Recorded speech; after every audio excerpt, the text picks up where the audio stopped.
먼저 잠시 동영상을 보고 말씀을 계속하겠습니다. 아이폰에 들어가 있는 산소계와 마이크로소프트에서 사용하고 있는 마이너들이 구글하고 프로젝트를 진행했던 노트산스 전국 도로 표지판도 저희가 개발해서 우리가 직접 서비스하는 폰트 종류는 100% 가까이 돼가는 것 같아요. 한돌 커뮤니케이션의 대표 석금호입니다. 비즈니스 다이제스트에서 일을 시작을 했는데 자체 조건을 하기 위해서는 우리나라에는 아예 그런 기술조차 없어서 일제 사진 십자기를 도입한다고 하더라고요. 근데 문제는 기계만 수입한 게 아니라 메이드 인 재팬 한글을 수입했다는 그 현장에서 보고 큰 충격을 받았고 어떻게 한글을 다른 나라도 아닌 일본에서 수입하지 창피해지고 아주 치욕스럽고 메스스럽고 며칠 동안 잠도 못 자고 요즘은 심하게 고민을 했어요. 고민하는 중에 맞아요. 갑자기 미래의 딸이 내 앞에 나타나서 아빠가 직장을 다닐 때 일본에서 한글을 수입해 썼다면 근데 아빠는 그때 뭐 했어? 아빠가 디자이너였잖아? 이 질문을 하는 거예요. 그렇게 고민하다가 결국 대책 없이 사표를 내고 다 모든 사람이 알렸지만 가서 요만한 크기의 작업실을 하나 얻어서 한글을 내가 개발하겠다. 밥도 제대로 먹고 몇 년을 보냈죠. 한글을 지키는 게 대한민국 국민으로서의 정체성이 된 거죠. 정체성이 존재하지 않는 한 우리의 존재 이유가 없는 거죠. 마이크로소프트의 윈도우즈가 10몇 년 동안 기본 폰트가 굴림체를 사용했어요. 그런데 굴림체 오리지널 디자인은 일본 사람이 있다라는 거죠. 폰트를 새롭게 제작을 해야 되겠다. 마이크로소프트 본사를 갔어요. 내가 프레젠테이션하고 미팅을 진행했죠. 경쟁에 참여한 회사가 세 회사가 됐는데 나 자신 있었습니다. 그냥 번역만 마음이 아니고 한자에 눈이 닿아서 어떤 신경계통을 통해서 이해하는 과정을 거치는지에 대한 독서심이야. 뭐 이런 부분까지 나는 공부를 하는 사람이니까. 그래서 결국은 우리 회사가 선정이 돼서 만세를 불렀죠. 6개월 동안 불렀죠. 2,350자 모양을 정교하게 일치시켜 나간다는 회사가 상당히 많은 시간과 노력이 투입이 된 거죠. 우리 마이크로소프트에 이제 탑재가 돼서 전 국민이 우리가 디자인한 폰트를 사용하게 됐을 때 전 세계 애플 제품에 우리가 만든 폰트가 탑재돼서 사용하게 됐을 때 정말 큰 공치가 느껴지죠. 내가 했던 모든 어떤 과정이 이상주의자가 아니면 불가능한 행동적인 사람 나왔을 때 아무런 대책도 없이 나왔고 한글은 내가 하지 않으면 안 된다는 생각 때문에 10년을 버텨왔던 것도 아니게 되고 현실주의였으면 내가 남들에게 인정받는 어떤 직업을 택했겠죠. 이 사람이 나를 있겠다고 봐요. 그렇지 않으면 상관도 없었을 것이고 시련을 버텨올 수도 없었을 것이고 그것마저도 즐거운 순간들로 기억되게 만드는 것 같아요. 그런 이상.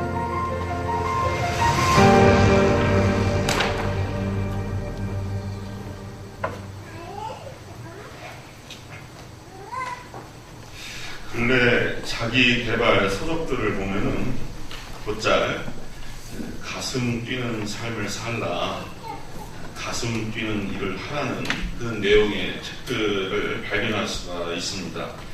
상담 심리학계나 인재개발 기관으로부터 그런 구호들이 많이 나옵니다.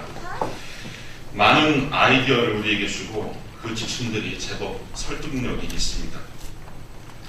나의 이 존재의 깊은 곳으로부터 내 삶의 그 핵심을 불러주는 어떤 환경적인 사인이 어떤 부름이 나에게 오면은 가슴이 떨려요. 가슴이 떨려요. 노래를 좋아하고 잘 부르고 음악을 좋아하는 사람은 그냥 지나가다가 이렇게 TV를 우연히 보게 되는데 가게 TV를 봐도 거기에 정말 내가 좋아하는 음악가가 나와서 연주한다 하면은 걸음을 멈추고 그냥 하염없이 보게 되겠죠. 또 그림을 좋아하는 사람이라면 그냥 광고에 잠깐 나온 그림인데도 저거 어느 사람의 어느 작품인데 저기 쓰였네 라고 하면서 호감과 관심과 또 흥미가 나의 마음으로부터 올라옵니다. 떨림, 설렘, 흥분이라고 합니다. 우리 기성세대들은 이런 경험 많이 했을 겁니다. 소풍을 앞둔 날 잠을 이룰 수가 없어요. 늦잠은 날 잠이 안 와요. 그런데 막상 당일 아침에는 내 마음과 내 심장과 내 몸이 먼저 알고 깨요. 내가 바라는 그날이 왔기 때문에, 내가 좋아하는 그 이제 사건이 왔기 때문에 내 몸, 내 가슴이 그걸 맞이하기 위해서 준비합니다. 오늘 이런 얘기를 좀 여러분과 함께 나누고자 합니다. 그렇게 가슴 떨리는 일을 따라서 사는 일은 참 신기한 면모들이 많습니다. 크리스찬이라고 하는 존재, 하나님의 자녀라고 하는 존재는 믿음이 없는 사람과 달리 내 인생의 목적과 의미가 있다라고 믿는 존재예요. 성도님들 잘 들어보세요. 하나님을 믿는다라고 하는 것은 내 인생에도 목적이 있고 비전이 있고 어떠한 의미가 있다라고 믿는 존재예요. 하나님을 믿는 것은 내 존재의 의미를 믿는다라고 해도 과언이 아닙니다. 근데 세상 사람들은 나는 여기에 이 땅에 온 것은, 이 땅에 존재한 것은 뭐 우연한 사태로 온 것이고 던져진 것이고, 의미라고 하는 것은 내가 만들어 갈 뿐이지 나의 목적이라고 하는 것, 나의 존재의 의미라고 하는 것은 따로 있는 것이 아니다, 이런 식으로 생각을 하게 되죠. 그것도 잘해야지 그런 생각을 하게 됩니다. 우리 크리스천들은 하나님 앞에서 어떻게 살아야 하는가, 내 인생에 어떤 일이 내 소임인가, 나는 하나님으로부터 어떤 사명을 받았는가라고 끊임없이 묻는 것은 당연한 일이 됩니다. 오늘 함께 앞서 읽었던 본문의 말씀은 구약 성경에서 제법 유명한 구절이고 아주 드라마틱한 장면입니다.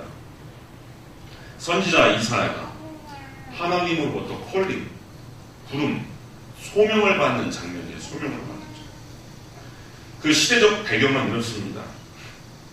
남유다 왕국의 10번째 왕인 우시야 왕이 죽고 유다 왕국, 남유다 왕국이 이제 새로운 전환기에 들어가요. 망조로 갑니다. 망조. 북왕국은 그냥 우상숭배와 이방 신상 숭배, 산당에서 온갖 바알신, 아세라신을 섬기면서 그렇게 역사는 흘러가고 있고요. 남유다 왕국은 간혹 하나님을 신실하게 섬기는 믿음의 왕들이 나타나서 그래도 비틀을 잘 밟아가는데, 우시야 왕을 정점으로 해서 그 우시야 왕이 죽고서는 이 남유다 왕국이 이제 쇠락하는 길로 갑니다. 그 우시야 왕 때는요, 무려 52년간 통치를 했어요. 52년간 통치했다는 얘기가 뭡니까? 잘 그냥 왕국의 평안을 누리면서 태평성대를 누렸다는 얘기예요. 그리고 부왕의 대적들이었던 동쪽의 에돔 왕국, 또 서쪽의 블레셋 왕국, 또 남쪽의 아라비아를 치고서 모든 전쟁에서 승승장구를 했습니다. 그런데 이 우시야 왕이 처음에는 여호와 보시기에 정직하게 행하고, 또 예루살렘 성에 망대를 세워서 국방을 튼튼히 하고, 농경을 발전시키고, 군대를 위해서 무기를 예비하는 등 종교, 정치, 경제적으로 아주 탁월한 업적들을 많이 남겨요. 그러나 이 우시야 왕이 나라가 도망해지고 평안해지자 교만한 마음이 생겨요. 이 제사장만 하나님께 분향을 할 수 있는데 자기가 분향을 하려다가 여호와의 징계를 받아서 문둥병에 걸립니다. 그리고 여생을 별궁에서 홀로 지내다가, 그리고 죽은 후에도 나병 환자로 죽었기 때문에 주상들의 묘실에 들어가지 못하고 별도의 묘실로 갑니다. 이후에 유다 왕국은 신앙적으로, 정치적으로, 사회적으로 기강이 해이지고 이제 차츰 이제 망국의 길로 치달게 됩니다. 그래서 11절, 오늘 본문 아래 11절에는 그러한 나라의 모습, 앞으로의 나라의 모습이 이렇게 그려져 있어요. 성읍들은 황폐하며 주민이 없으며 가옥들에는 사람이 없고 이 토지는 황폐하게 되며 여호와께서 사람들을 멀리 옮기셔서 이 땅 가운데 황폐한 곳이 많아진다라고 하는 그러한 하나님의 경고의 말씀을 받게 되죠. 그런데 이런 위기의 시대에 하나님이 그러면은 그 아끼는 백성들, 선민들이 그렇게 망하도록 두시냐? 그런 하나님이 아니시죠. 그런 하나님이 아니시죠. 꼭 일꾼을 찾아서 일꾼을 불러서 이러한 역사의 물꼬를 다른 식으로라도 하나님께서 물길을 틀으시려고 하는 분이시지 그냥 놔두시는 분은 아니시죠. 그래서 하나님의 마음과 뜻과 진리를 짊어지고 백성들에게 이 말씀을 전달하고 선포할 하나님의 대리자, 예언자를 하나님께서 찾으시는 겁니다. 그 사명을 감당할 수 있는 일꾼이 어디 있느냐 하나님이 그렇게 찾으시는 거예요. 오늘 본문에서 그래서 내가 누구를 보내며 누가 우리를 갈고 하는 하나님의 음성이 들리잖아요. 내가 누구를 보내며 누가 우리를 위하여 갈고. 그러나 전 세계 열방의 어떤 사람이 아닌 유일하게 이사야만이 그 음성을 딱 낚아채고 그 음성을 들을 수 있었고 그 음성에 대하여서 적극적으로 자기가 대답을 합니다. 내가 여기 있습니다. 내가 여기 있나이다. 나를 보내소서. 내가 여기 있나이다. 나를 보내소서. 우리 성도님들께서 구약성경을 이렇게 깊이 읽어보신 분들은 알겠지만 이 예언자, 즉 선지자의 삶은 만만한 게 아닙니다. 우리 지금도 마찬가지지만 어떤 공동체나 직장이나 학교나 어떤 조직에서 직원을 하는 것은 대단히 위험한 일이에요. 직원을 하는 것은 대단히 리스크가 큽니다. 인기가 없어요. 눈밖에 나요. 근데 이 대개 선지자들은 왕이나 고관 대작들 또 이 부자들에 대해서 사정없이 비판을 날리거든요. 당신들 그렇게 정치하지 마라. 당신들 그런 식으로 백성들 하대하지 마라. 왜 동족이 동족을 해하고 착취를 하느냐, 갈취를 하느냐. 이런 식으로 계속 메시지를 던져요. 정신 차리고 하나님만 바르게 섬겨라. 산당들 다 뜯어내라. 하나님만 섬기라. 이런 식으로 사정없이 메시지를 날리니까 대개 선지자의 말로라고 하는 것은 무배당하거나 갇히거나 목배임을 당하거나 그리고 돌로 맞아 죽거나 이런 일이 부지기수예요. 근데 그 사명을 이사야가 감당한다라고 내가 여기 있습니다. 나를 보내소서라고 자청하면서 하나님 앞에 나오는 겁니다. 그런데 우리는 하나님이 찾고 부르시는 이러한 소명의 음성이 목사나 사제와 같이 성직자에게만 있는 것이 아니라는 사실을 우리가 알 필요가 있어요. 이것을 아주 적극적으로 잘 가르치신 분이 장로교회 창신자인 장 깔빈 선생이시죠. 소위 직업 소명서를 통하여서 소명이라고 하는 것은 사제나 목사에게만 내리는 거 아니라 남을 해야 하는 직업이 아닌 한 모든 직업이 하나님의 거룩한 부름에 의한 것이다. 그래서 일반적인 직업도 하나님께서 내리신 거룩한 직업이다. 내가 하나님의 은총을 받고 구원을 받은 자라고 하는 것을 어떻게 입증할 수가 있느냐. 농부가 농사를 잘 열심히 지는데 이 농사꾼이 농사의 일을 지는 것으로 인하여서 소출이 증대되고 그게 잘 돼.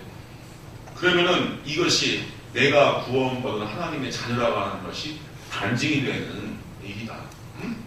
또 장사하는 사람이 이곳저곳 가서 열심히 장사하는데 돈이 잘 벌려요.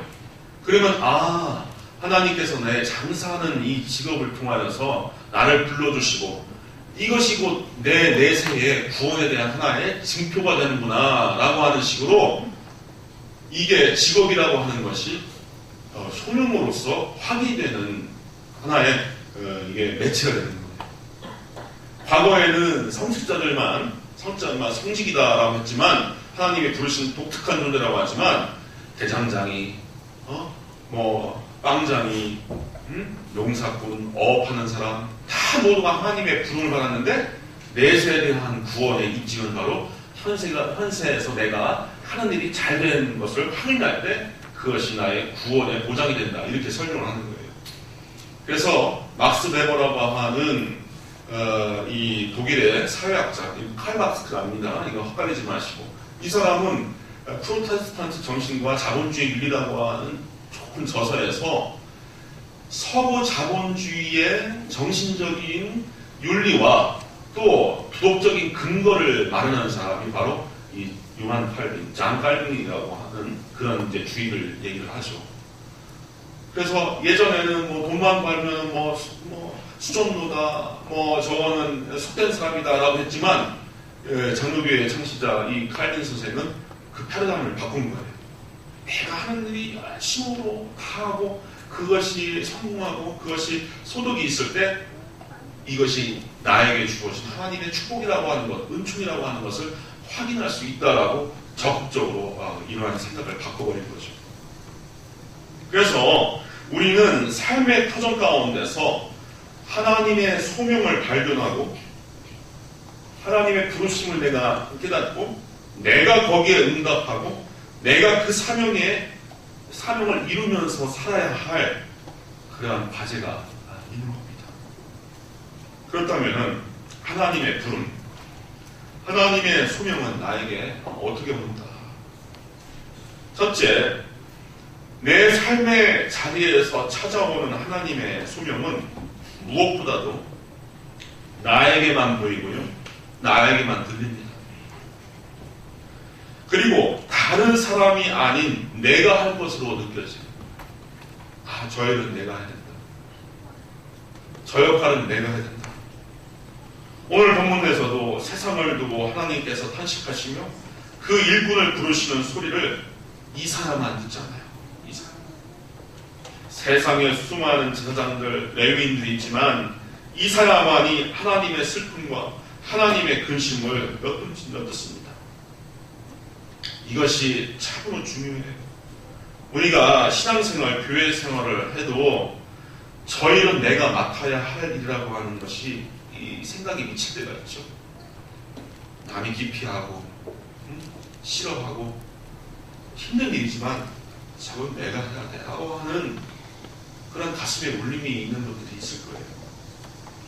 그러면 그게 내 일이다 생각하고 그 일을 수락하고 받아들여야 되는 거죠. 미국의 대형 교회 중에 하나인 세들백 교회의 담임 목사님인 닉 워렌 목사님은 이 교회에 사명자를 배치하는 분명한 기준이 있습니다. 이 목회를 하다 보면은 그래요. 목사님 우리 요 성가대는 이렇게 한번 조직을 다시 재편해 봅시다. 교회 학교는 이렇게 한번 운영해 봅시다. 우리 교회 이 환경 정리는 이렇게 한번 해봅시다. 라고 건의하거나 때로는 그것을 심각하게 이 문제를 이렇게 어필하는 분들이 있어요. 그러면 리워렌 목사님은 그러면 성도님이 하십시오. 그럼 그 일은 집사님이 하십시오. 그 일은 장로님이 맡아하십시오. 이렇게 사역을 배치해 준다는 거예요. 저는 참 옳은 생각이라고 봐요. 다른 사람들은 환경의 문제가 전혀 안 보여요. 교회가 어떻든지 어떻게 가든지 이건 고등학교 쪽에서 알아서 하겠지. 이건 알아서 하겠지. 하지만 나에게 그게 보여. 그럼 그 사람이 사명자인 거예요. 그 사람이. 교회 학교의 현실이 다른 분들에게는 전혀 안 보이고 그냥 대충 가겠지. 어떻게 가겠지. 사모님이 알아서 하겠지. 하지만 저렇게 가면 안 될 텐데 라고 해서 그 문제가 내가 담당하고 내가 해결해야 될 문제로 와 닿는다면 그 사람이 사명자인 거예요. 직장 생활을 할 때도 마찬가지죠. 굳은 일이며 꺼내는 일이고 다 기피하고 희생을 요구하는 일이지만 저건 내가 맡아야 된다라고 하는 생각이 든다면 그건 내 사명입니다. 일꾼이 아닌 월급쟁이들은 그러한 신호를 무시하죠.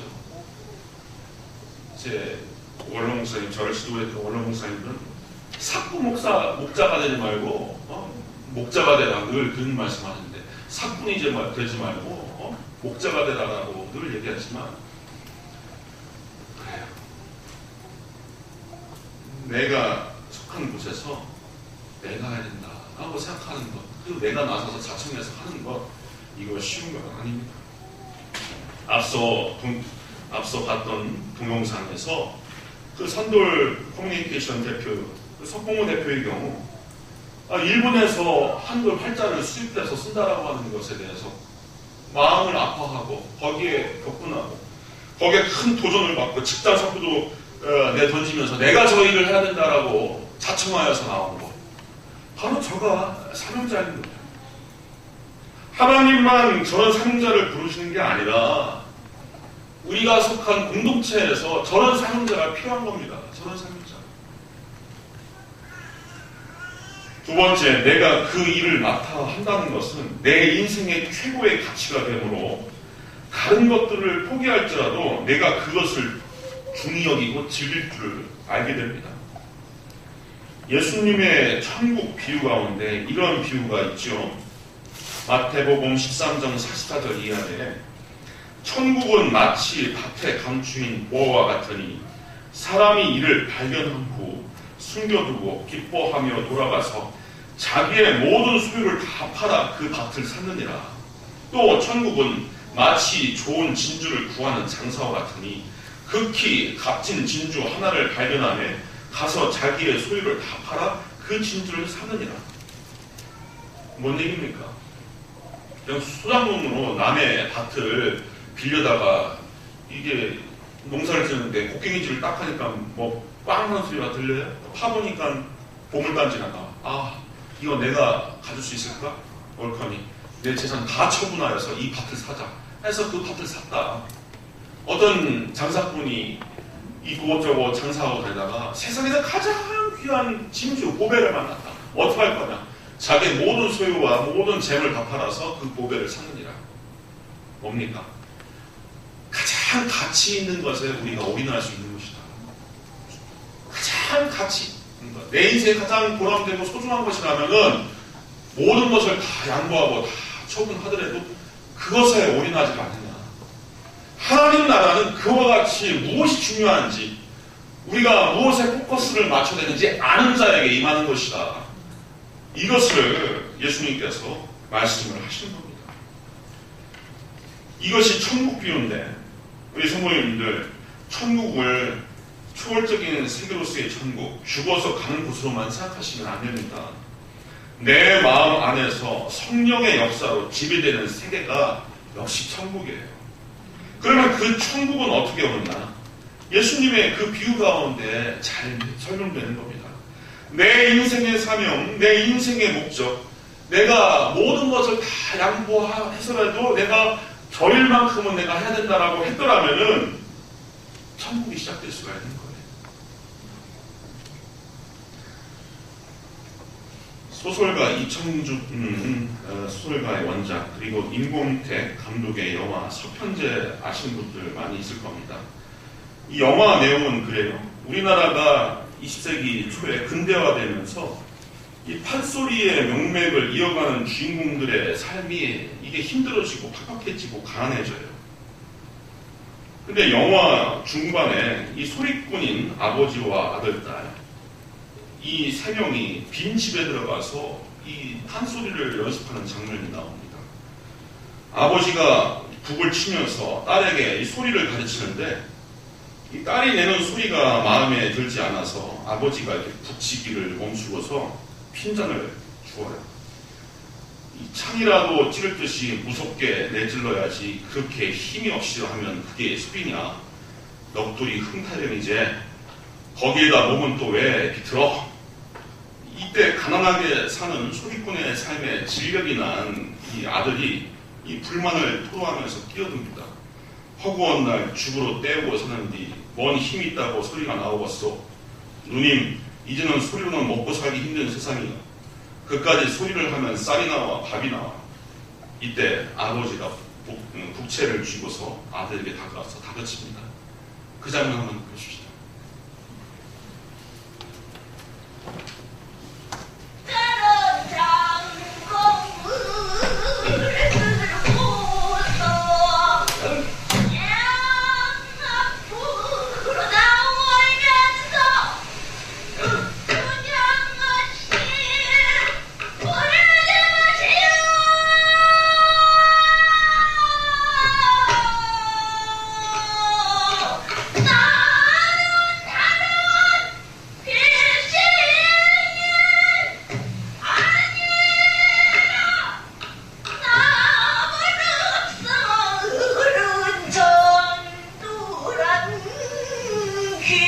귀신이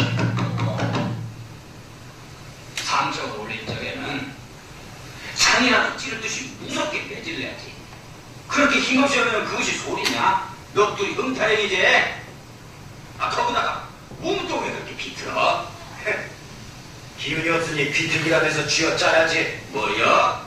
하고 나 죽은 옷 때우고 사는디 뭔 힘이 있다고 소리가 나오겠어? 네 놈이 뭐란다고 떠들어? 주둥을 닥쳐는. 자, 나는 다른 귀신이 아니라서 다시. 나는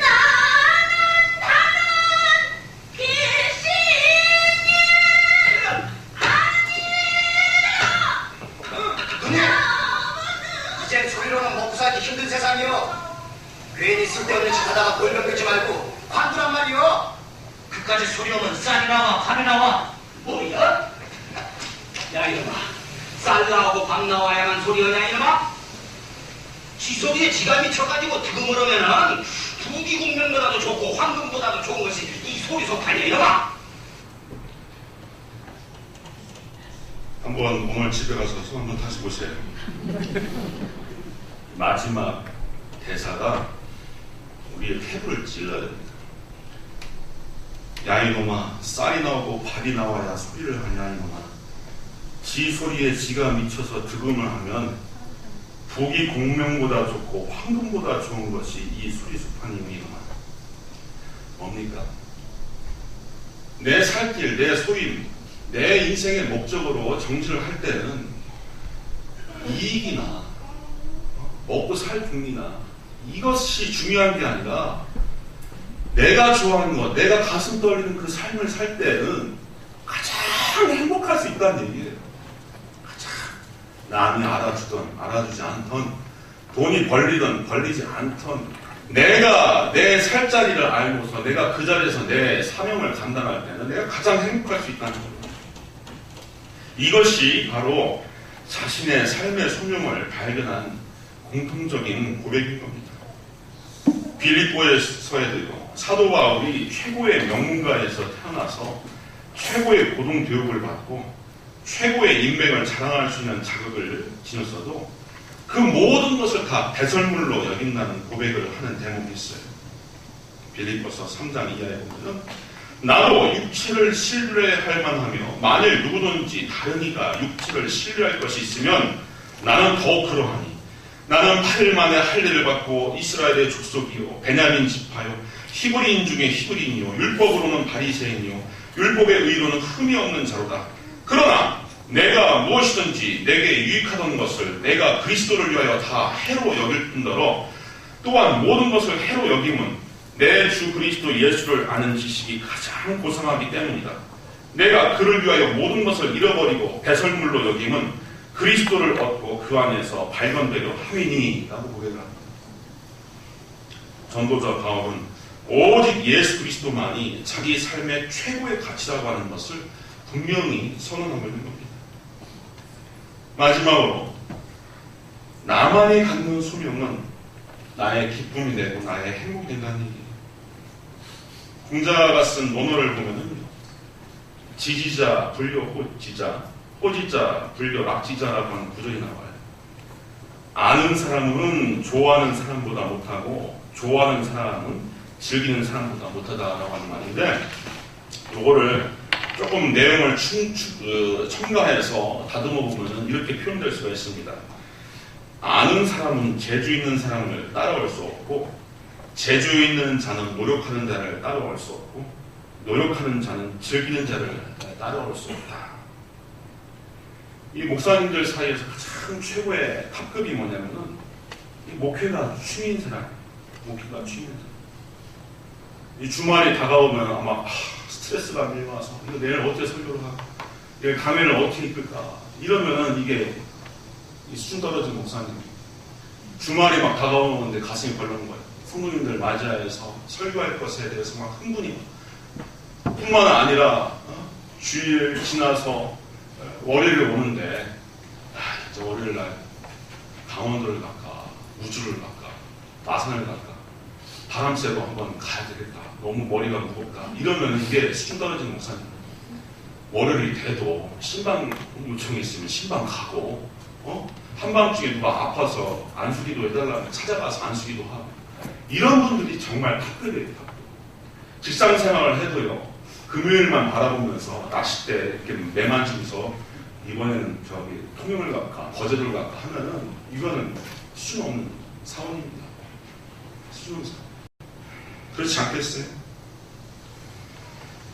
이 12년 전에 제가 사랑의 교회 원로 목사님이셨던 고 오카노 목사님의 그 국제 제자 훈련원 연수를 받을 기회가 있었어요. 그분이 담당한 강의 첫 시간에 그분께서 내거신 주제가 광인론이었어요. 광인론. 빛광제가 아니라 미치광자입니다. 미친 사람에 관한 일. 목사님들 미쳐야 된다. 미쳐야 된다. 하나님의 부름을 받고 또 신학교육, 고등교육 받고 여기 왔는데 목회에 미치지 않으면 우리 아무 소용없다.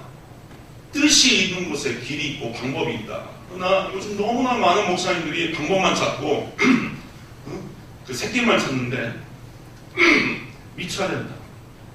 그것에 대해서만 열변을 토하시더라고요. 그게 참 엄청난 저에게 도전이었습니다. 이 광인이 아니어도 우리는 우리가 맡은 일 가운데 그러한 열정을 갖고 살 필요가 있어요. 학생들 사이에서 최고의 학생이 뭡니까? 공부가 취미인 학생이죠. 선생님들 사이에 최고의 선생님이 누굽니까? 가르치고 계도하는 것이 취미인 선생님이 가장 최고의 선생님 아니겠습니까? 연구자들의 최고의 연구자. 연구가 취미인 분이 최고의 연구자죠. 상신학원을 함께 섬기면서 저는 우리 교우들 가운데서 정말 그야말로 전설과 같은 업적을 내셨던 교육자들의 이야기를 자주 듣습니다. 오늘도 이 자리에 앉아 계신 여러 장로님들, 이 집사님들 가운데 그러한 분들이 여러 계시죠. 학생들을 불러 교육시키는 것이 소명이요, 행복이요, 취미였던 스님들. 학생들과 함께 숙식을 하면서 밤새 갈칼 나늘로 그 연기를 마시면서 전설을 만드셨던 분들. 학사 건축 중에 쓰러져서 또 병원 시설을 자기의 소명을 알고 거기에 매진하지 않으면 그런 일이 있을 수가 없지요. 신라원 이전의 에덴 동산의 삶을 보면은요, 인간이 어떻게 살아야 되는가 그 견적이 나와요. 현대인들은 노동과 안식과 유희와 교육이 다 분리되어 있어요. 다 분리되어 있어요. 그래서 직장인들이 이제 금요일날 퇴근식만 기다리는 게 바로 그런 문제죠. 뺑 하면 빨리 내가 강릉으로 가리라. 내가 경포대로 가리라. 이렇게. 그러나 에덴 동산을 보면 하나님께서 이미 주신 노동의 의미가 있어요. 창세기 1장 28절에 보면은 인간으로 하여금 땅을 정복하고 모든 생물들을 다스리라 라고 하는 이 의무가 벌써 주어져 있어요. 그렇지만 그게 일이 아닌 거예요. 일이 아니에요. 그러니까 에덴 동산의 삶을 보면은 일과 안식과 유희, 놀이와 교육이 다 하나예요.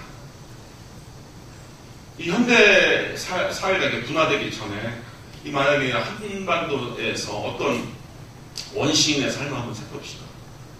아침에 박혁순이라고 하는 원시인이 박상이라고 하는 아들 원시인을 데리고서 낚싯대 하나 메고서 가요.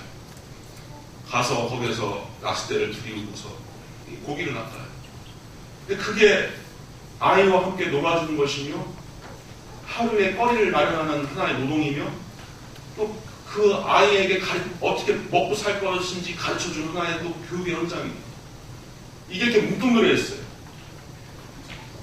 사실 그래서 하나님의 소임을 발견한 사람은요, 그대로 내가 하는 일 때문에 힘들거나 몸이 상하지 않습니다. 열정을 다 해도 기쁘고 거기서로부터 오는 보람도 많고.